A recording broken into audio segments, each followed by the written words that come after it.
ನಮಸ್ಕಾರ. ಸಿಟಿವಿ ನ್ಯೂಸ್ಗೆ ಸ್ವಾಗತ. ನಾನು ನಿರಂಜನ್ ಬಿ ವಿದಾಸ್. ಮೊದಲಿಗೆ ಮುಖ್ಯಾಂಶಗಳು. ಕೋಚಿಮೋಲ್ ಅಧ್ಯಕ್ಷ ನಿರ್ದೇಶಕರಿಗೆ ಇಡಿ ಶಾಕ್. ಮಾಲೂರು ಶಾಸಕರ ನಿವಾಸದಲ್ಲಿ ಶೋಧ. ಪೋಷಕರ ಒತ್ತಡ ಕಡಿಮೆ ಮಾಡಲಿರುವ ಯುವ ನಿಧಿ ಸಚಿವ ಎಂಸಿ ಸುಧಾಕರ್ ವಿಶ್ವಾಸ. CTV news big impact. Aralikatte ಹೋಟೆಲ್ಗೆ ಆಹಾರ ನಿರೀಕ್ಷಕರ ಭೇಟಿ. ಕಂಪ್ಯೂಟರ್ ಆಪರೇಟರ್ ಆತ್ಮಹತ್ಯೆ ಪ್ರಕರಣ ಉಪ ತಹಸೀಲ್ದಾರ್ ಶಿವಕುಮಾರ್ ಅಮಾನತು.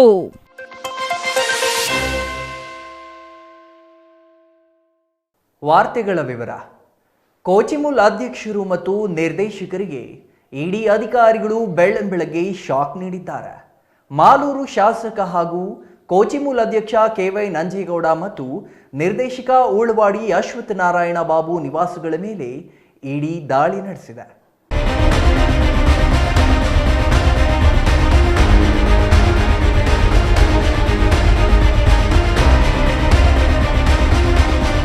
ನಂಜೇಗೌಡರ ಮಾಲೂರಿನ ನಿವಾಸ ಹಾಗೂ ಅಶ್ವಥ್ ನಾರಾಯಣ ಬಾಬು ಅವರ ಚಿಂತಾಮಣಿ ನಿವಾಸಗಳ ಮೇಲೆ 2 ಕಾರುಗಳಲ್ಲಿ ಬಂದ ಇಡಿ ಅಧಿಕಾರಿಗಳು ಸಿಆರ್ಪಿಎಫ್ ಪೊಲೀಸರ ಭದ್ರತೆಯಲ್ಲಿ ಶೋಧ ಕಾರ್ಯ ನಡೆಸಿದರು. ಕೋಚಿಮುಲ್ನಲ್ಲಿ ಇತ್ತೀಚೆಗೆ ನಡೆದಿದೆ ಎನ್ನಲಾದ ಕೆಲ ಭ್ರಷ್ಟಾಚಾರಗಳ ಬಗ್ಗೆ ಆರೋಪಗಳು ಕೇಳಿಬಂದಿದ್ವು. ಅಲ್ಲದೆ ಗೋಲ್ಡನ್ ಡೇರಿ ನಿರ್ಮಾಣದಲ್ಲಿಯೂ ಅವ್ಯವಹಾರ ನಡೆದ ಬಗ್ಗೆ ಆರೋಪಗಳು ಬಂದಿದ್ವು. ಈ ಹಿನ್ನೆಲೆಯಲ್ಲಿ ಇಡಿ ದಾಳಿಯಾಗಿದೆ ಎನ್ನಲಾಗಿದೆ. ಸಾಲದೆಂಬಂತೆ ಕಳೆದ ಕೆಲ ದಿನಗಳ ಹಿಂದೆ ಕೋಚಿಮುಲ್ ಅಧ್ಯಕ್ಷರು ಸೇರಿದಂತೆ ನಿರ್ದೇಶಕರು ಲಕ್ಷಾಂತರ ರೂಪಾಯಿ ವೆಚ್ಚದಲ್ಲಿ ವಿದೇಶ ಪ್ರವಾಸ ಕೈಗೊಂಡಿದ್ರು. ಉಭಯ ಜಿಲ್ಲೆಗಳಲ್ಲಿ ತೀವ್ರ ಬರ ಆವರಿಸಿ ಹೈನು ರೈತರು ಸಂಕಷ್ಟದಲ್ಲಿದ್ದಾರೆ.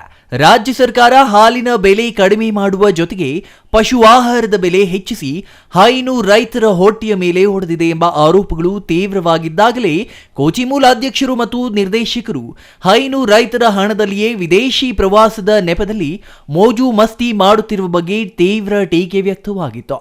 ಈ ಎಲ್ಲ ಆರೋಪಗಳ ನಡುವೆಯೇ ಇಡಿ ಅಧಿಕಾರಿಗಳು ಕೋಚಿಮುಲ್ ಅಧ್ಯಕ್ಷರು ಮತ್ತು ನಿರ್ದೇಶಕರನ್ನ ಗುರಿಯಾಗಿಸಿಕೊಂಡು ದಾಳಿ ಮಾಡಿರುವುದು ಹಲವು ಅನುಮಾನಗಳಿಗೆ ಕಾರಣವಾಗಿದೆ. ಕೋಲಾರ ಜಿಲ್ಲೆಯ ಮಾಲೂರು ತಾಲೂಕಿನ ಕೊಮ್ಮನಹಳ್ಳಿಯಲ್ಲಿರುವ ಶಾಸಕ ಕೆವೈ ನಂಜೇಗೌಡ ನಿವಾಸದ ಮೇಲೆ ಇಡಿ ಅಧಿಕಾರಿಗಳು ದಾಳಿ ನಡೆಸಿ ಶೋಧ ಕಾರ್ಯ ಮುಂದುವರೆಸಿದ್ದಾರೆ. ಅಲ್ಲದೆ ಕೋಲಾರ ತಾಲೂಕಿನ ಹುತ್ತೂರು ಹೋಬಳಿಯಲ್ಲಿರುವ ಕೋಚಿಮುಲ್ನಲ್ಲಿಯೂ ಇಡಿ ಅಧಿಕಾರಿಗಳು ದಾಖಲೆಗಳ ಪರಿಶೀಲನೆ ನಡೆಸಿದ್ದಾರೆ. ಜೊತೆಗೆ ಕೊಮ್ಮನಹಳ್ಳಿ ನಂಜುಂಡೇಶ್ವರ ಸ್ಟೋನ್ ಕ್ರಷರ್ ಮೇಲೆಯೂ ದಾಳಿ ನಡೆಸಿ ದಾಖಲೆಗಳ ಪರಿಶೀಲನೆ ನಡೆಸಲಾಗಿದೆ. ಇನ್ನು ಇಡಿ ದಾಳಿಯ ಬಗ್ಗೆ ಜಿಲ್ಲಾ ಉಸ್ತುವಾರಿ ಸಚಿವ ಡಾಕ್ಟರ್ ಎಂಸಿ ಸುಧಾಕರ್ ಅವರು ಪ್ರತಿಕ್ರಿಯೆ ನೀಡಿದ್ದು, ರಾಜಕೀಯ ದುರುದ್ದೇಶದಿಂದಲೇ ದಾಳಿ ನಡೆಸಲಾಗಿದೆ ಎಂದು ಆರೋಪಿಸಿದ್ದಾರೆ. ಅಲ್ಲದೆ ಪಿಎಸ್ಐ ಹಗರಣ ನಡೆದಾಗ ಯಾಕೆ ಇಡಿ ದಾಳಿ ಮಾಡಲಿಲ್ಲ ಎಂದು ಪ್ರಶ್ನಿಸಿದ್ದಾರೆ.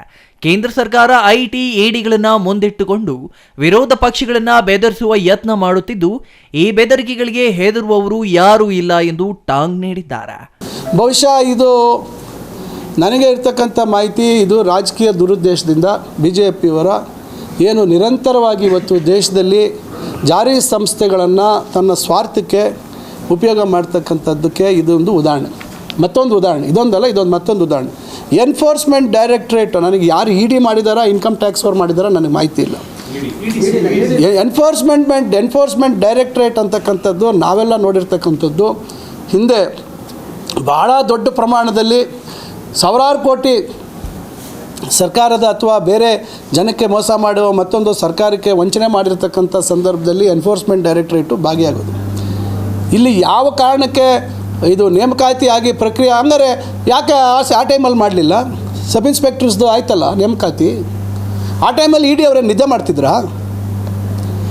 ಏನಾಗ್ಬಿಟ್ಟಿದೆ ಅಂತ ಇವತ್ತು ಕೋಚಿಮುಲಲ್ಲಿ ಈ ರೀತಿಯಾಗಿ ಇವರು ದ್ವೇಷದ ರಾಜಕಾರಣ ಮಾಡ್ತಕ್ಕಂಥದ್ದು ಏನಾಗ್ಬಿಟ್ಟಿದೆ ಅಂತ. ಯಾಕಂದರೆ ಇದು ಬಹುಶಃ ಎಲ್ಲೋ ಒಂದು ಕಡೆ BJPಯವರ ಎದುರಿಸ್ತಕ್ಕಂಥ ಏನೋ ಒಂದು ಪ್ರವೃತ್ತಿ ಇದೆ ರಾಜಕಾರಣದಲ್ಲಿ, ಎಲ್ಲರನ್ನೂ ಎದುರಿಸ್ಬೋದು ಅಂತಕ್ಕಂಥ ಪ್ರವೃತ್ತಿ ಇದೆ. ಅದನ್ನು ಮುಂದುವರೆದ ಭಾಗ ಇದೆ ಅಷ್ಟೇ. ಅದರಿಂದ ಇದನ್ನೆಲ್ಲ ಎದುರಿಸ್ತಕ್ಕಂಥದ್ದಕ್ಕೆ ಎಲ್ಲರೂ ತಯಾರಿರ್ತಾರೆ. ಅದರಿಂದ ಇದಕ್ಕೆ ಹೆಚ್ಚು ಪ್ರಾಮುಖ್ಯತೆ ಕೊಡುವಂಥ ಅವಶ್ಯಕತೆ ಇಲ್ಲ. MP Prakash, CTV news, Malur. ಉದ್ಯೋಗ ಅರಸುವ ಉದ್ಯೋಗಾಕಾಂಕ್ಷಿಗಳ ಆರ್ಥಿಕ ಹೊರೆ ಹಾಗೂ ಅವರ ಪೋಷಕರ ಆರ್ಥಿಕ ಒತ್ತಡ ಯುವ ನಿಧಿ ತಗ್ಗಿಸಲಿದೆ ಎಂದು ಜಿಲ್ಲಾ ಉಸ್ತುವಾರಿ ಸಚಿವ ಡಾಕ್ಟರ್ ಎಂಸಿ ಸುಧಾಕರ್ ತಿಳಿಸಿದರು.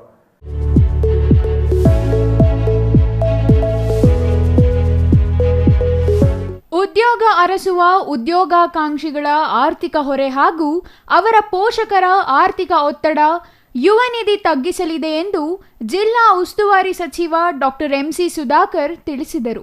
ಸೋಮವಾರ ಜಿಲ್ಲಾಧಿಕಾರಿಗಳ ಕಚೇರಿ ಸಭಾಂಗಣದಲ್ಲಿ ನಡೆದ ಯುವ ನಿಧಿ ಯೋಜನೆ ಕುರಿತು ಪತ್ರಿಕಾಗೋಷ್ಠಿಯಲ್ಲಿ ಮಾತನಾಡಿದ ಅವರು, ಡಿಸೆಂಬರ್ 26ರಂದು ಮುಖ್ಯಮಂತ್ರಿಗಳು ಈ ಯೋಜನೆಯ ನೋಂದಣಿಗೆ ಚಾಲನೆ ನೀಡಿದರು ಎಂದರು. ಕಳೆದ ತಿಂಗಳಿನಿಂದ ಈವರೆಗೆ ನೋಂದಣಿಯಾಗಿರುವ ಅರ್ಹ ಫಲಾನುಭವಿಗಳಿಗೆ ಜನವರಿ 12ರ ಸ್ವಾಮಿ ವಿವೇಕಾನಂದರ ಜಯಂತಿ ದಿನ ನೇರ ನಗದು ವರ್ಗಾವಣೆಗೆ ಮುಖ್ಯಮಂತ್ರಿಗಳು ಶಿವಮೊಗ್ಗದಲ್ಲಿ ಚಾಲನೆ ನೀಡಲಿದ್ದಾರೆ ಎಂದರು. ಚಿಕ್ಕಬಳ್ಳಾಪುರ ಜಿಲ್ಲೆಯಲ್ಲಿ ಒಟ್ಟು 52 ಕಾಲೇಜುಗಳಿದ್ದು ಅದರಲ್ಲಿ 35 ಪ್ರಥಮ ದರ್ಜೆ ಕಾಲೇಜುಗಳು, 5 ಪಾಲಿಟೆಕ್ನಿಕ್ ಕಾಲೇಜುಗಳು, 3 ಎಂಜಿನಿಯರಿಂಗ್ ಕಾಲೇಜುಗಳು, 2 ವೈದ್ಯಕೀಯ ಕಾಲೇಜುಗಳು, 3 ಅರೆ ವೈದ್ಯಕೀಯ ಕಾಲೇಜುಗಳು, 2 ಕಾನೂನು ಕಾಲೇಜುಗಳು ಹಾಗೂ 2 ಬಿಎಡ್ ಕಾಲೇಜುಗಳಿವೆ. ಈ ಎಲ್ಲ ಕಾಲೇಜುಗಳಿಂದ ಪ್ರಸ್ತುತ 6,300ಕ್ಕೂ ಹೆಚ್ಚು ಅಭ್ಯರ್ಥಿಗಳು ಈ ಯೋಜನೆಗೆ ಅರ್ಹರಿರುತ್ತಾರೆ ಎಂದರು. ಜನವರಿ 8ರವರೆಗೆ ಒಟ್ಟು 1,035 ಅಭ್ಯರ್ಥಿಗಳು ಚಿಕ್ಕಬಳ್ಳಾಪುರ ಜಿಲ್ಲೆಯಲ್ಲಿ ನೋಂದಾಯಿಸಿಕೊಂಡಿದ್ದು, ಇವರಲ್ಲಿನ ಅರ್ಹರಿಗೆ ಜನವರಿ 12ರಂದು ನಿರುದ್ಯೋಗ ಭತ್ಯೆ ಮೂಲಕ ಜಮೆಯಾಗಲಿದೆ. ಈವರೆಗೆ ನೋಂದಣಿ ಆಗದವರು ಹೆಚ್ಚಿನ ಸಂಖ್ಯೆಯಲ್ಲಿ ನೋಂದಣಿ ಮಾಡಿಸಲು ಯುವ ಸಮೂಹಕ್ಕೆ ಸಚಿವರು ಮನವಿ ಮಾಡಿದರು. ಈ ಯೋಜನೆಯಡಿ ರಾಜ್ಯದಲ್ಲಿ 49,000ಕ್ಕೂ ಹೆಚ್ಚು ಉದ್ಯೋಗಾಕಾಂಕ್ಷಿಗಳು ನೋಂದಾಯಿಸಿಕೊಂಡಿದ್ದಾರೆ. ಮುಂದಿನ ದಿನಗಳಲ್ಲಿ 5 ಲಕ್ಷಕ್ಕೂ ಹೆಚ್ಚು ಯುವಕರು ಈ ಯೋಜನೆಯ ಫಲಾನುಭವ ಪಡೆಯಲಿದ್ದಾರೆ.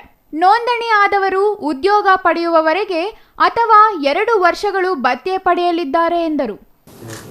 ಇವತ್ತು ಪದವಿಯನ್ನು ಪಡೆದಂಥ ಹಲವಾರು ಜನ ಯುವಕ ಯುವತಿಯರಿಗೆ 6 ತಿಂಗಳು ಅವರು ಪದವಿ ಪೂರೈಸಿದಂಥ ನಂತರ 2022-23ನೇ ಸಾಲಿನಲ್ಲಿ ಪದವಿ ಪೂರೈಸಿದ ಮೇಲೆ ಅವರಿಗೆ 6 ತಿಂಗಳು ಯಾವುದೇ ಉದ್ಯೋಗ ಸಿಗದೇ ಇದ್ದ ಪಕ್ಷದಲ್ಲಿ ಡಿಗ್ರಿ ಮಾಡಿರ್ತಕ್ಕಂಥವರಿಗೆ ಪ್ರತಿ ತಿಂಗಳು 3,000 ರೂಪಾಯಿ, ಡಿಪ್ಲೊಮೊ ವ್ಯಾಸಂಗ ಮಾಡಿರ್ತಕ್ಕಂಥವ್ರಿಗೆ ಪ್ರತಿ ತಿಂಗಳು 1,500 ರೂಪಾಯಿ ಅವರಿಗೆ ನಾವು ಭತ್ಯೆ ಕೊಡ್ತೀವಿ.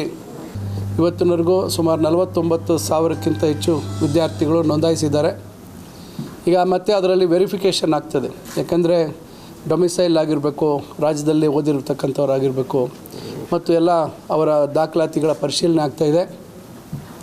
ನಮ್ಮ ಇಲಾಖೆ ಉನ್ನತ ಶಿಕ್ಷಣ ಇಲಾಖೆಯಿಂದ ಸುಮಾರು 4,21,000 ಜನರ ಏನು ಇವತ್ತು ಪದವಿ ಪಡೆದಿರ್ತಕ್ಕಂಥವ್ರಿಗೆ ಪ್ರಾವಿಷನಲ್ ಡಿಗ್ರಿ ಸರ್ಟಿಫಿಕೇಟನ್ನು ನಾವು ನ್ಯಾಷನಲ್ ಅಕಾಡೆಮಿಕ್ ಡಿಪಾಸಿಟ್ರಿ NAD ಅಂತ ಕರೀತಾರೆ, ಅದರಲ್ಲಿ ಇವತ್ತು ನಾವು ಅಪ್ಲೋಡ್ ಮಾಡಿದ್ದೀವಿ ನಮ್ಮ ಇಲಾಖೆ ಮುಖಾಂತರ.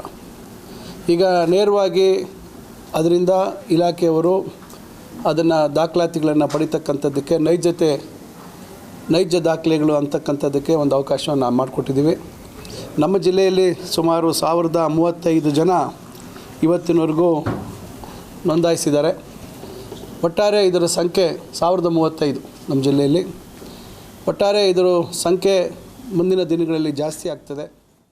ಈ ಸಂದರ್ಭದಲ್ಲಿ ಜಿಲ್ಲಾಧಿಕಾರಿ PN ರವೀಂದ್ರ, ಜಿಲ್ಲಾ ಆರೋಗ್ಯ ಮತ್ತು ಕುಟುಂಬ ಕಲ್ಯಾಣಾಧಿಕಾರಿ ಡಾಕ್ಟರ್ SS ಮಹೇಶ್ ಕುಮಾರ್, ಉದ್ಯೋಗಾಧಿಕಾರಿ M ಪ್ರಸಾದ್, ವಾರ್ತಾ ಮತ್ತು ಸಾರ್ವಜನಿಕ ಸಂಪರ್ಕ ಇಲಾಖೆಯ ಸಹಾಯಕ ನಿರ್ದೇಶಕ M ಜುಂಜಣ್ಣ, ವಾರ್ತಾ ಸಹಾಯಕ MR ಮಂಜುನಾಥ್, ಜಿಲ್ಲಾ ಅಭಿಯಾನ ವ್ಯವಸ್ಥಾಪಕ ವೆಂಕಟಾಚಲಪತಿ ಹಾಜರಿದ್ದರು.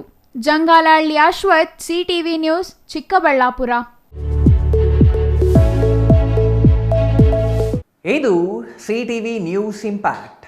ಹೋಟೆಲ್ ಊಟದಲ್ಲಿ ಹುಳ ಸಿಕ್ಕಿದ ಪ್ರಕರಣಕ್ಕೆ ಸಂಬಂಧಿಸಿ ಆಹಾರ ನಿರೀಕ್ಷಕರು ಹೋಟೆಲ್ಗೆ ಭೇಟಿ ನೀಡಿ ಪರಿಶೀಲನೆ ನಡೆಸುವ ಜೊತೆಗೆ ಸ್ವಚ್ಛತೆ ಕಾಪಾಡಲು ಸೂಚಿಸಿ ನೋಟಿಸ್ ನೀಡಿದ್ದಾರೆ.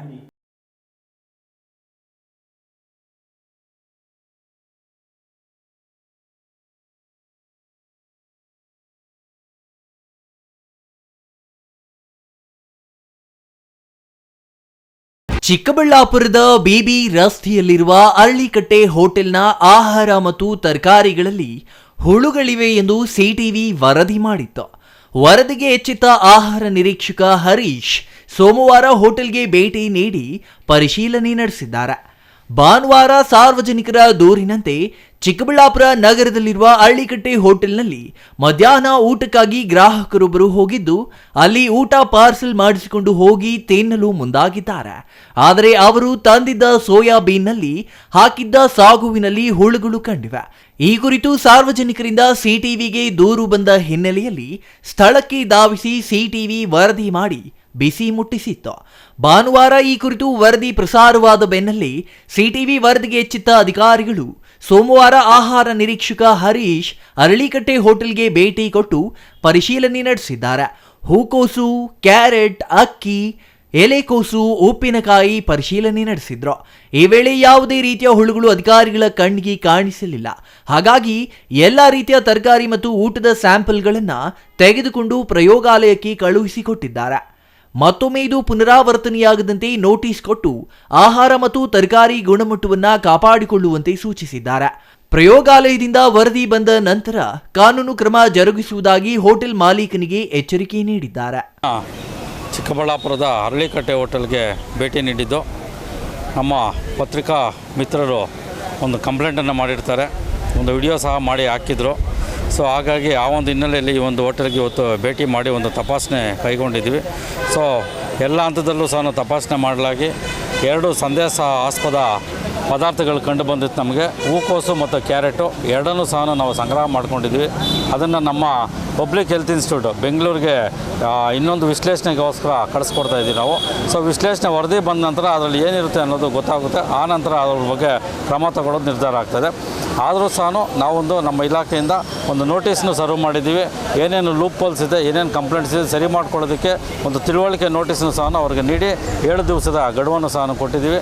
ಸೊ ಹಾಗಾಗಿ ನಾನು ಎಲ್ಲ ಹೋಟೆಲ್ಗೂ ಸಹ ಈ ಮೂಲಕ ವಿನಂತಿ ಮಾಡ್ತಾ ಇದ್ದೇನೆ, ದಯಮಾಡಿ ಎಲ್ಲ ಸಹ ಭಾಳ ಅಲರ್ಟಾಗಿರಬೇಕಾಗುತ್ತೆ. ಭಾಳಷ್ಟು ಸಾರ್ವಜನಿಕರು, ಪ್ರವಾಸಿಗರು ಓಡಾಡುವಂಥ ತಾಣ ಚಿಕ್ಕಬಳ್ಳಾಪುರ ಆಗಿದೆ. ಎಲ್ಲರೂ ಸಹ ಅಲರ್ಟಾಗಿ ಅವ್ರವ್ರ ಹೋಟೆಲ್ಗಳನ್ನ ಕ್ಲೀನಾಗಿ ಇಟ್ಕೋಬೇಕು. ಎಲ್ಲ ನಮ್ಮ ಹೋಟೆಲ್ ಕೆಲಸ ಮಾಡೋದು ಎಲ್ಲರಿಗೂ ಸಹ ಒಂದು ಮೆಡಿಕಲ್ ಸರ್ಟಿಫಿಕೇಟ್ ಸಹ ಆಗಬೇಕಾಗುತ್ತೆ.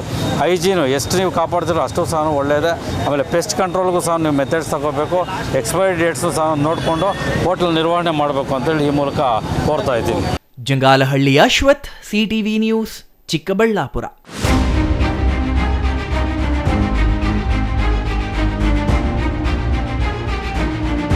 ಇದೀಗ ಚಿಕ್ಕದೊಂದು ವಿರಾಮದ ನಂತರ ಸಿಟಿವಿ ನ್ಯೂಸ್ ಮತ್ತೆ ಮುಂದುವರಿಯಲಿದೆ. ಶಾಸಕ ಧೀರಜ್ ಮುನಿರಾಜು ಅವರಿಗೆ ಜನ್ಮದಿನದ ಶುಭಾಶಯಗಳು. ಧೀರಜ್ ಕೇವಲ ಒಬ್ಬ ರಾಜಕಾರಣಿಯಲ್ಲ, ಜನಸೇವಕನಾಗಿ ಗುರುತಿಸಿಕೊಂಡವರು. ಕೊರೋನಾ ಸಮಯದಲ್ಲಿ ಧೀರಜ್ ಮುನಿರಾಜು ಅಂಜನಾದ್ರಿ ಟ್ರಸ್ಟ್ ಮೂಲಕ ಜನರಿಗೆ ನೀಡಿದ ಕೊಡುಗೆ ಅನನ್ಯ. ಕೋವಿಡ್ ವೇಳೆ ಸತತ 2 ವರ್ಷ ಜನರಿಗೆ ಅಗತ್ಯ ವಸ್ತು, ಆರೋಗ್ಯ ಸೌಲಭ್ಯ, ಆಹಾರ ಕಿಟ್ ನೀಡಿ ಜನರ ಕಣ್ಣೀರು ಒರೆಸಿದವರು. ದೊಡ್ಡಬಳ್ಳಾಪುರ ತಾಲೂಕಿನಲ್ಲಿರುವ ನೇಕಾರರು, ಕಾರ್ಮಿಕರು, ರೈತರು, ವಲಸೆ ಕುಟುಂಬಗಳಿಗೆ ಧೈರ್ಯ ತುಂಬಿದವರು. ಪತ್ರಿಕಾ ವೇತರಕರು, ಆಶಾ ಕಾರ್ಯಕರ್ತೆಯರು ಸೇರಿದಂತೆ ಅನೇಕರಿಗೆ ಆರೋಗ್ಯ ವಿಮೆಯ ಸೌಲಭ್ಯ ಕಲ್ಪಿಸಿದವರು. ಆಸ್ಪತ್ರೆಗಳಿಗೆ ರೋಗಿಗಳನ್ನ ಕರೆದೊಯ್ಯಲು ಆಂಬ್ಯುಲೆನ್ಸ್ ಸೇವೆ ಒದಗಿಸಿದವರು. ಜನವರಿ 8ರಂದು ದೊಡ್ಡಬಳ್ಳಾಪುರ ಜನಪ್ರಿಯ ಶಾಸಕ ಧೀರಜ್ ಹುಟ್ಟುಹಬ್ಬ. ಅದಕ್ಕೆ ತಾಲೂಕಿನಾದ್ಯಂತ ಭರ್ಜರಿ ಸಿದ್ಧತೆ. ಹುಟ್ಟುಹಬ್ಬದ ಜತೆಗೆ ರಾಜ್ಯ ಬಿಜೆಪಿ ಯುವ ಮೋರ್ಚಾ ಅಧ್ಯಕ್ಷರೂ ಆಗಿದ್ದು ಡಬಲ್ ಆದ ಸಂಭ್ರಮ. ಶಾಸಕ ಧೀರಜ್ ಮುನಿರಾಜು ಅವರಿಗೆ ಮತ್ತೊಮ್ಮೆ ಹುಟ್ಟುಹಬ್ಬದ ಶುಭಾಶಯಗಳು.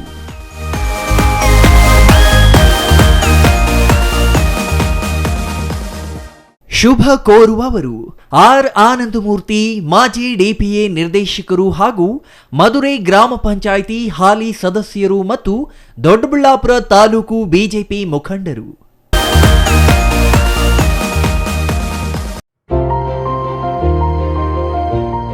Jain mission hospital, Jain mission ಟ್ರಸ್ಟ್ನ ಲಾಭರಹಿತ ಉಪಕ್ರಮ, ಬಿಬಿ ರಸ್ತೆ, ಚಿಕ್ಕಬಳ್ಳಾಪುರ. ಇನ್ನು ಮುಂದೆ ಹೆಚ್ಚಿನ ಚಿಕಿತ್ಸೆಗಾಗಿ ಬೆಂಗಳೂರಿಗೆ ಹೋಗಬೇಕು ಎಂಬ ಚಿಂತೆ ಬೇಡ. ಚಿಕ್ಕಬಳ್ಳಾಪುರದ ಮೊಟ್ಟ ಮೊದಲ ಅತ್ಯಾಧುನಿಕ ತಂತ್ರಜ್ಞಾನ, ಗುಣಮಟ್ಟದ ವೈದ್ಯಕೀಯವನ್ನು ಒಳಗೊಂಡ ಏಕೈಕ ಆಸ್ಪತ್ರೆ ಜೈನ್ ಮಿಷನ್ ಹಾಸ್ಪಿಟಲ್. ದಿನದ 24 ಗಂಟೆಗಳು ನೆಬ್ಯುಲೈಸೇಷನ್, ಹೆರಿಗೆ, ಐಸಿಯು, ಟ್ರಾಮ್ ಸೆಂಟರ್, ಆಂಬ್ಯುಲೆನ್ಸ್ ಸೇವೆಗಳು ಲಭ್ಯವಿದೆ.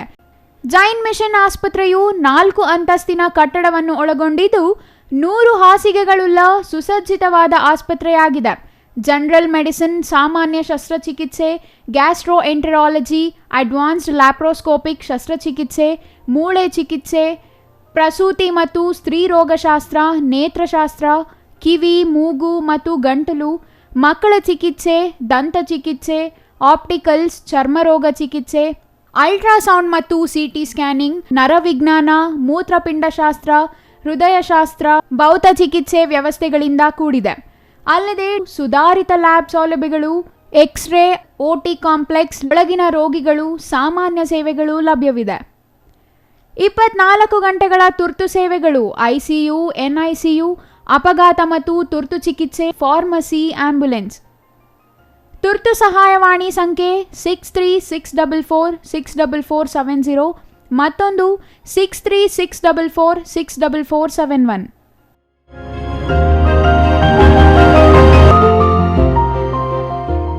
ವಿರಾಮದ ನಂತರ CTV ನ್ಯೂಸ್ಗೆ ಮತ್ತೆ ಸ್ವಾಗತ. ನಿರಂತರ ಕಿರುಕುಳದಿಂದ ಬೇಸತ್ತು ಡೆತ್ ನೋಟ್ ಬರೆದು ಹುಲ್ಲಹಳ್ಳಿ ನಾಡ ಕಚೇರಿಯಲ್ಲಿ ಆತ್ಮಹತ್ಯೆಗೆ ಶರಣಾದ ಕಂಪ್ಯೂಟರ್ ಆಪರೇಟರ್ ಪರಮೇಶ್ ಪ್ರಕರಣಕ್ಕೆ ಸಂಬಂಧಿಸಿ ಆರೋಪ ಎದುರಿಸುತ್ತಿರುವ ಉಪತಹಸೀಲ್ದಾರ್ ಶಿವಕುಮಾರ್ರನ್ನ ಸಸ್ಪೆಂಡ್ ಮಾಡಲಾಗಿದೆ.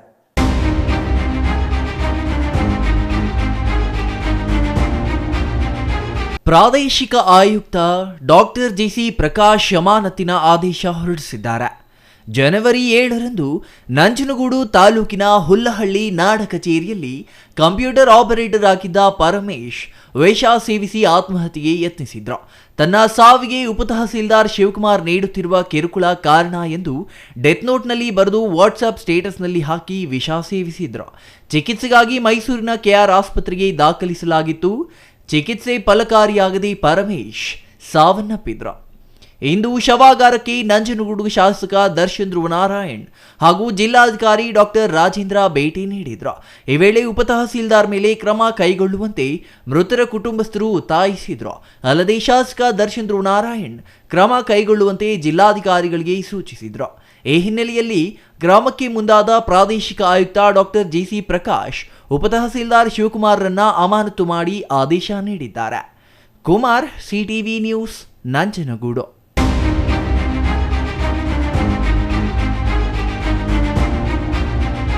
ಯಾವ ಆಧಾರವಿಲ್ಲದೆ ಆಧಾರ್ ಕಾರ್ಡ್ ಮೇಲೆ ಸಾಲ ನೀಡಲಾಗುತ್ತಿದೆ. ಹಿಂದೆ ಬ್ಯಾಂಕ್ ಶ್ರೀಮಂತರ ಸ್ವತ್ತಾಗಿತ್ತು. ಆದರೆ ಮೋದಿಯವರ ಯೋಜನೆಯಿಂದ ಬಡವರಿಗೆ ಬ್ಯಾಂಕ್ ಹತ್ತಿರವಾಗಿದೆ ಎಂದು ಬಿಜೆಪಿ ಮುಖಂಡ ಆನಂದಗೌಡ ತಿಳಿಸಿದರು. ಶಿಡ್ಲಘಟ್ಟ ತಾಲೂಕಿನ ಕೊತ್ತನೂರಿನಲ್ಲಿ ಕೇಂದ್ರ ಸರ್ಕಾರದ ವಿಕಸಿತ ಭಾರತ ಸಂಕಲ್ಪ ಯಾತ್ರೆಗೆ ಚಾಲನೆ ನೀಡಿ ಮಾತನಾಡಿದ ಬಿಜೆಪಿ ಮುಖಂಡ ಆನಂದಗೌಡ, ಜನೌಷಧಿ ಕೇಂದ್ರದಿಂದ ಕಡಿಮೆ ಬೆಲೆಗೆ ಔಷಧಿ ಸಿಗುವಂತಾಗಿದೆ. ಬಡವ ಸ್ವಾಭಿಮಾನಿಯಾಗಿ ಬದುಕಲು ಸಹಕಾರಿಯಾಗಿದೆ ಎಂದರು. ವಿಶ್ವದಲ್ಲಿ ಆರೋಗ್ಯ ವೆಚ್ಚದಲ್ಲಿ ದುಬಾರಿಯಾಗಿದೆ. ಆದರೆ ಭಾರತದಲ್ಲಿ ಸಾಮಾನ್ಯ ಜನರಿಗೆ ಕಡಿಮೆ ವೆಚ್ಚದಲ್ಲಿ ಆರೋಗ್ಯ ಚಿಕಿತ್ಸೆ ಜನೌಷಧಿ ಕೇಂದ್ರ ಆರಂಭಿಸಲಾಗಿದೆ. ಕೋವಿಡ್ ಸಾಂಕ್ರಾಮಿಕ ರೋಗ ತಡೆಯಲು ವ್ಯಾಕ್ಸಿನ್ಗಳನ್ನು ದೇಶದ ಜನರಿಗೆ ಉಚಿತವಾಗಿ ನೀಡಲಾಗಿದೆ ಎಂದರು. ಪದ್ಮಶ್ರೀ ಪುರಸ್ಕೃತ ಪೆಂಡಿ ಪಾಪನಹಳ್ಳಿ ಮುನಿವೆಂಕಟಪ್ಪ ಅವರನ್ನು ಸನ್ಮಾನಿಸಲಾಯಿತು.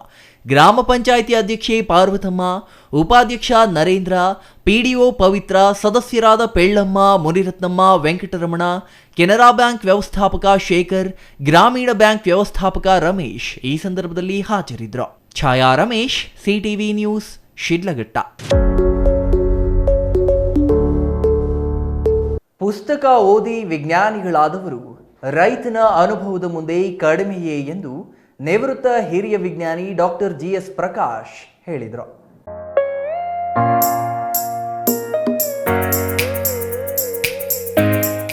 ದೇವನಹಳ್ಳಿ ತಾಲೂಕಿನ ಹಾರೋಹಳ್ಳಿ ಗ್ರಾಮದಲ್ಲಿ ಅಂತಿಮ ವರ್ಷದ BSc ಕೃಷಿ ವ್ಯವಹಾರ ನಿರ್ವಹಣೆ ಹಾಗೂ ಬಿಟೆಕ್ ಕೃಷಿ ಇಂಜಿನಿಯರಿಂಗ್ ವಿದ್ಯಾರ್ಥಿಗಳ ಗ್ರಾಮೀಣ ಕೃಷಿ ಅನುಭವ ಕಾರ್ಯಕ್ರಮದಲ್ಲಿ ಮಾತನಾಡಿದ ಅವರು, ಪ್ರಪಂಚದಲ್ಲಿ ಎಷ್ಟು ಓದಿದರೇನೋ ಅನುಭವದ ಮುಂದೆ ಶೂನ್ಯ ಎಂದರು.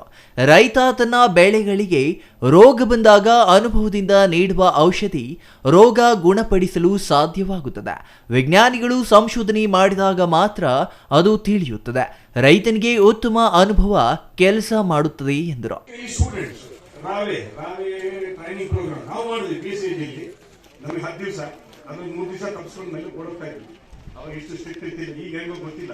ಸಾಹೇಬ್ರನ್ನ ನೋಡಿದ್ರೆ ಬರೋ ಸ್ಟ್ರಿಕ್ಟ್ ಎಲ್ಲ ಕಾಣಿಸ್ತಾರೆ. ಹುಡುಗ ಯಾರಿಗೂ ಬಿಡಲ್ಲ ಕಾಣುತ್ತೆ, ಹಳ್ಳಿಲ್ಲ ಬೆಳಿಗ್ಗೆ ಸಾಯಂಕಾಲ ಅಟೆಂಡೆನ್ಸ್ ಕೊಡ್ತೀರಾ. ಸೊ ನಾವೆಲ್ಲ ತಪ್ಪಿಸ್ಕೊಂಡು ಹೊರಡ್ಬಿಡ್ತಾ ಇದ್ವಿ. 3 ದಿವಸ ಆಮೇಲೆ ತಪ್ಪಿಸ್ಕೊಂಡು ಬರ್ತಾರೆ. ನಾವು ಹಳ್ಳಿ ಮೇಲಕ್ಕೂ ಹೋಗಿಲ್ಲ, ನಾನು ಪಟ್ಟಣದಲ್ಲೇ ಹುಟ್ಟಿ ಬೆಳೆದವನು. ಆಮೇಲೆ ಈ ಸಂಶೋಧನೆ ಬಂದಾಗ ಹೇಗೆ ಆಗುತ್ತೆ ಅಂತ ಹೇಳಿದ್ರೆ ಅವರು ಮಾತು ಹೇಳಿದ್ರು, ಪ್ರತಿಯೊಂದು ರೈತನ ಜೊತೆಯಲ್ಲಿ ನಾವು ಯಾವ ರೀತಿ ಸಂಪರ್ಕ ಬೆಳೆಸ್ಕೋಬೇಕು ಅಂತ ಹೇಳಿದ್ರೆ, ಇವತ್ತು ನನಗೆ ಪ್ರತಿಯೊಂದು ಹಾರ್ವಳ್ಳಿలో ಸುಮಾರು ಒಂದು 10-15 ಮನೆಗಳಲ್ಲಿ ಆ ಮನೆಯ ಒಂದು ನಾನು ಸದಸ್ಯನಾಗ್ಬಿಟ್ಟಿದ್ದೆ. ಕೃಷಿ ವಿಶ್ವವಿದ್ಯಾನಿಲಯ ವಿಸ್ತರಣಾ ನಿರ್ದೇಶಕ ಡಾಕ್ಟರ್ VL ಮಧುಪ್ರಸಾದ್ ಮಾತನಾಡಿದ್ರು. ಇನ್ನು ಈ ಸಂದರ್ಭದಲ್ಲಿ ಅನಂತಕುಮಾರ್, ಇ ಚಿನ್ನಪ್ಪ, ಸುಮಾ ಮಂಜುನಾಥ್, ಲಲಿತಾ ರೆಡ್ಡಿ, ಗಾಯತ್ರಿ, ಗುಣ, ಪ್ರಭಾಕರ್ ಇನ್ನೂ ಹಲವರು ಹಾಜರಿದ್ದರು. ಇದು ಏನು ಕಾರ್ಯಕ್ರಮ, ಗ್ರಾಮೀಣ ಕೃಷಿ ಕಾರ್ಯಾನುಭವ ಶಿಬಿರ ಏನಿರುತ್ತೆ, BSc ಕೃಷಿ ಮತ್ತು BSc ವ್ಯವಹಾರ ನಿರ್ವಹಣೆ ಮತ್ತು BTech ಅಗ್ರಿಕಲ್ಚರ್ ಇಂಜಿನಿಯರಿಂಗ್ ಅವರಿಗೆ ಇದು ಅಂತಿಮ ಕಾರ್ಯಕ್ರಮ ಆಗಿ ಕೃಷಿ ಮೇಳ, ಕೃಷಿ ವಸ್ತು ಪ್ರದರ್ಶನ ಮತ್ತು ವಿಚಾರಗೋಷ್ಠಿ ಕಾರ್ಯಕ್ರಮನ ಹಮ್ಮಿಕೊಂಡಿರ್ತೀವಿ. ಇದರಲ್ಲಿ ಈ ದಿನ ನಮ್ಮ ಕಾರ್ಯಕ್ರಮಕ್ಕೆ ಏನು ಬೆಂಗಳೂರಿನ AHRನ ನಿವೃತ್ತ ಹಿರಿಯ ವಿಜ್ಞಾನಿಗಳಾದಂಥ ಡಾಕ್ಟರ್ GS ಪ್ರಕಾಶ್ ಸರ್ ಅವರು ಬಂದಿದ್ದಾರೆ. ಅವ್ರನ್ನ ಏನಕ್ಕೆ ಕಳಿಸಿದ್ದೀವಿ ಅಂದರೆ, ಅವರು ಬೆಂಗಳೂರು ಡಾಗ್ರಿಡ್ಸ್ನ ಡೆವಲಪ್ಮೆಂಟಲ್ಲಿ ತುಂಬ ಮುಖ್ಯವಾದ ವ್ಯಕ್ತಿಯಾಗಿರ್ತಾರೆ. ನಂತರದಲ್ಲಿ ಇನ್ನು ನಮ್ಮ ಕೃಷಿ ವಿಶ್ವವಿದ್ಯಾನಿಲಯದಿಂದ ಕೃಷಿ ವಿಸ್ತರಣಾ ನಿರ್ದೇಶಕರಾದಂತಹ ಡಾಕ್ಟರ್ ಮಧುಪ್ರಸಾದ್ ಸರ್ ಬಂದಿರ್ತಾರೆ. ಮತ್ತು ನಮ್ಮ ಕಾರ್ಯಕ್ರಮಕ್ಕೆ ನಮ್ಮ ವಿಶೇಷ ತಜ್ಞರು ಬಂದಿರ್ತಾರೆ. ಏನು ಡಾಕ್ಟರ್ ಮಂಜುನಾಥ್ ಆಗಿರ್ಬೋದು, ಮತ್ತು ಡಾಕ್ಟರ್ ಶೇಷಶಾಹಿ ಸರ್, ಮತ್ತು ಡಾಕ್ಟರ್ ಸಿದ್ದರಾಜು ಸರ್ ಅಂತ ವಿಶೇಷ ತಜ್ಞರು ಬಂದಿರ್ತಾರೆ. Satish Kumar, CTV news, Devanahalli.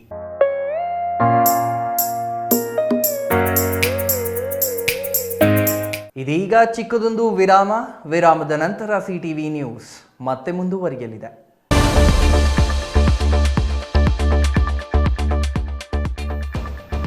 ನೀವು ಪತ್ರಕರ್ತರಾಗಬೇಕೇ? ಎಲ್ಲಿದೆ ಸುವರ್ಣಾವಕಾಶ. ಬೆಂಗಳೂರು ಮತ್ತು ಬೆಂಗಳೂರು ಗ್ರಾಮಾಂತರ, ತುಮಕೂರು, ಕೋಲಾರ, ಬಂಗಾರಪೇಟೆ, KGF, ಶ್ರೀನಿವಾಸಪುರ ಮತ್ತು ಮುಳಬಾಗಿಲು ತಾಲೂಕುಗಳ ಯುವಕರು ಸಂಪರ್ಕಿಸಬಹುದು. ಅಶ್ವತ್ಥ ನಾರಾಯಣ L 9535611141.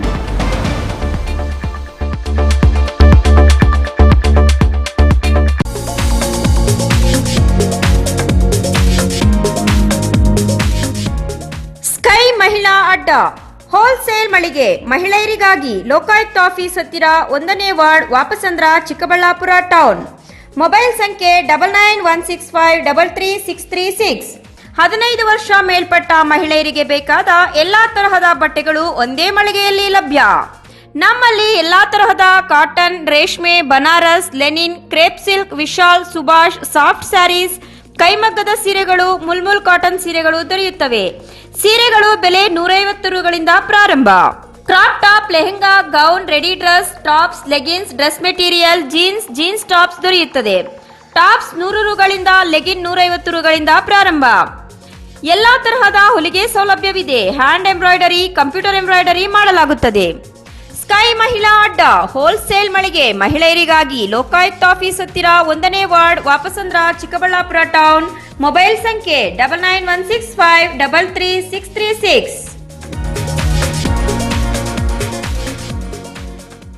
ವಿರಾಮದ ನಂತರ CTV ನ್ಯೂಸ್ಗೆ ಮತ್ತೆ ಸ್ವಾಗತ.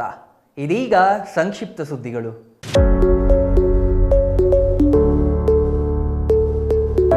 ಅರಸೀಕೆರೆ ರೈಲ್ವೆ ನಿಲ್ದಾಣದ ಮುಂಭಾಗದಲ್ಲಿ ಇಂದು ಬೆಳಿಗ್ಗೆ 9 ಗಂಟೆಯಿಂದ ಸೌತ್ ವೆಸ್ಟರ್ನ್ ರೈಲ್ವೆ ಮಜ್ದೂರ್ ಯೂನಿಯನ್ನಿಂದ ಸರಣಿ ಉಪವಾಸ ಹಮ್ಮಿಕೊಳ್ಳಲಾಗಿತ್ತು. ಉಪವಾಸ ಸತ್ಯಾಗ್ರಹದಲ್ಲಿ ಮಾತನಾಡಿದ ಹೆಡ್ ಕ್ವಾರ್ಟರ್ ಕಾರ್ಯದರ್ಶಿ ಪ್ರಭುಕುಮಾರ್, ಮಜ್ದೂರ್ ಯೂನಿಯನ್ ಬೇಡಿಕೆ ಈಡೇರಿಸಲು ದೇಶದಾದ್ಯಂತ ಉಪವಾಸ ಸತ್ಯಾಗ್ರಹ ನಡೆಸುತ್ತಿದೆ ಎಂದರು. 2004 ನಂತರ ಹೊಸದಾಗಿ ನೇಮಕಾತಿಯಾದ ಎಲ್ಲ ರೈಲ್ವೆ ಕಾರ್ಮಿಕರಿಗೆ ಕೇಂದ್ರ ಸರ್ಕಾರ ಓಲ್ಡ್ ಪೆನ್ಷನ್ ರದ್ದುಗೊಳಿಸಿ ಹೊಸ ಪೆನ್ಷನ್ ಪದ್ಧತಿ ಜಾರಿಗೊಳಿಸಿದೆ. ಇದು ಸರಿಯಾದ ನಿರ್ಣಯ ಅಲ್ಲ. ಹೊಸ ಪದ್ಧತಿ ರದ್ದು ಮಾಡಿ ಹಳೆ ಪೆನ್ಷನ್ ಪದ್ಧತಿ ಮುಂದುವರಿಸಲಿ ಎಂದು ಒತ್ತಾಯಿಸಿದರು.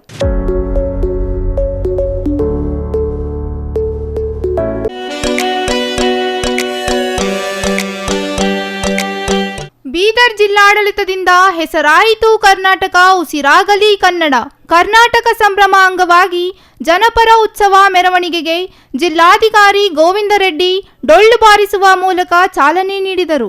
ಜಿಲ್ಲಾಧಿಕಾರಿಗಳ ಕಚೇರಿಯಿಂದ ಪ್ರಾರಂಭವಾದ ಮೆರವಣಿಗೆ ವಿವಿಧ ಕಲಾ ತಂಡಗಳಾದ ಚರ್ಮವಾದ್ಯ, ಬಂಜಾರ ನೃತ್ಯ, ಕೋಲಾಟ ಸೇರಿದಂತೆ ವಿವಿಧ ಜಾನಪದ ಕಲಾ ತಂಡಗಳು ಭಾಗವಹಿಸಿದವು.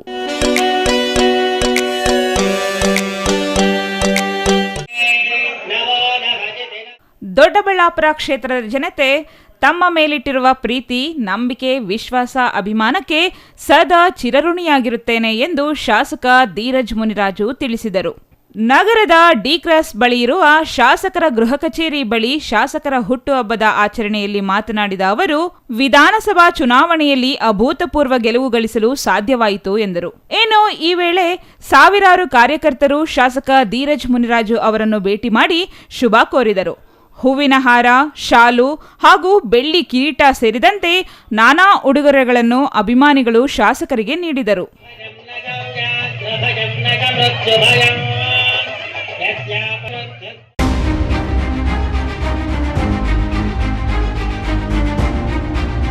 ಶಿಡ್ಲಘಟ್ಟ ಸಾರಿಗೆ ಬಸ್ ನಿಲ್ದಾಣದ ಬಳಿ ನಡು ರಸ್ತೆಯಲ್ಲಿನ ಗುಂಡಿಗಳನ್ನು ಸಿಮೆಂಟ್ ಜಲ್ಲಿಕಲ್ಲು ಹಾಕಿ ಮುಚ್ಚುವ ಕಾರ್ಯ ನಗರ ಠಾಣೆ ಪೊಲೀಸರು ಮಾಡಿದ್ದು ಸುಗಮ ಸಂಚಾರಕ್ಕೆ ಅನುವು ಮಾಡಿದ್ದಾರೆ. ನಗರದ ಸಾರಿಗೆ ಬಸ್ ನಿಲ್ದಾಣದ ಬಳಿಯ ಸಲ್ಲಾಪುರಮ್ಮ ದೇವಿ ವೃತ್ತದ ಬಳಿ 4 ರಸ್ತೆಗಳು ಕೂಡುವ ಜಾಗದಲ್ಲಿ ಕಳೆದ ಹಲವು ದಿನಗಳಿಂದ ಗುಂಡಿ ಬಾಯಿ ತೆಗೆದುಕೊಂಡಿತ್ತು. ಸುಗಮ ಸಂಚಾರಕ್ಕೆ ಇದು ಅಡ್ಡಿಯಾಗಿತ್ತು. ನಡು ರಸ್ತೆಯಲ್ಲಿದ್ದ ಈ ಗುಂಡಿ ಸಣ್ಣ ಪುಟ್ಟ ಅಪಘಾತಗಳಿಗೆ ಕಾರಣವಾಗಿತ್ತು. ನಗರಸಭೆ ಅವರಿಗೆ ಹಲವು ಬಾರಿ ಹೇಳಿದರೂ ಉಪಯೋಗವಾಗದಿದ್ದರಿಂದ ಎಸ್ಐ ವೇಣುಗೋಪಾಲ್ ಹಾಗೂ ಸಿಬ್ಬಂದಿ ಈ ಗುಂಡಿ ಮುಚ್ಚುವ ಕಾರ್ಯಕ್ಕೆ ಮುಂದಾಗಿದ್ದಾರೆ. ಪೊಲೀಸ್ ಸಿಬ್ಬಂದಿ ಜಲ್ಲಿಕಲ್ಲು ಸಿಮೆಂಟ್ ಅನ್ನು ಚೀಲಗಳಲ್ಲಿ ತುಂಬಿಕೊಂಡು ಬಂದು ಈ ಗುಂಡಿಯನ್ನು ಮುಚ್ಚಿದ್ದಾರೆ. ಪೊಲೀಸರ ಕಾರ್ಯಕ್ಕೆ ಸಾರ್ವಜನಿಕ ವಲಯದಲ್ಲಿ ಮೆಚ್ಚುಗೆ ವ್ಯಕ್ತವಾಗಿದೆ. ಪೊಲೀಸ್ ಸಿಬ್ಬಂದಿ ರಮೇಶ್, ಅಶ್ವಥ್ ರೆಡ್ಡಿ, ರಾಜೇಶ್, ಸಲೀಂ ಹಾಜರಿದ್ದರು.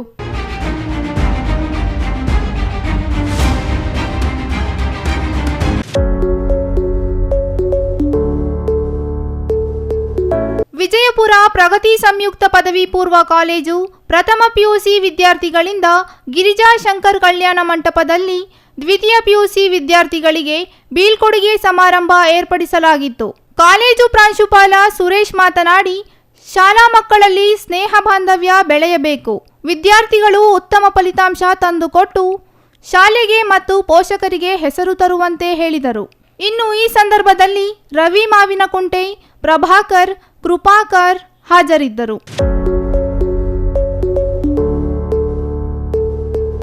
ಕೊನೆಯದಾಗಿ ಮತ್ತೊಮ್ಮೆ ಮುಖ್ಯಾಂಶಗಳು. ಕೋಚಿಮೋಲ್ ಅಧ್ಯಕ್ಷ ನಿರ್ದೇಶಕರಿಗೆ ಇಡಿ ಶಾಕ್. ಮಾಲೂರು ಶಾಸಕರ ನಿವಾಸದಲ್ಲಿ ಶೋಧ. ಪೋಷಕರ ಒತ್ತಡ ಕಡಿಮೆ ಮಾಡಲಿರುವ ಯುವ ನಿಧಿ, ಸಚಿವ ಎಂಸಿ ಸುಧಾಕರ್ ವಿಶ್ವಾಸ. CTV news big impact. Aralikatte ಹೋಟೆಲ್ಗೆ ಆಹಾರ ನಿರೀಕ್ಷಕರ ಭೇಟಿ. ಕಂಪ್ಯೂಟರ್ ಆಪರೇಟರ್ ಆತ್ಮಹತ್ಯೆ ಪ್ರಕರಣ, ಉಪ ತಹಸೀಲ್ದಾರ್ ಶಿವಕುಮಾರ್ ಅಮಾನತು.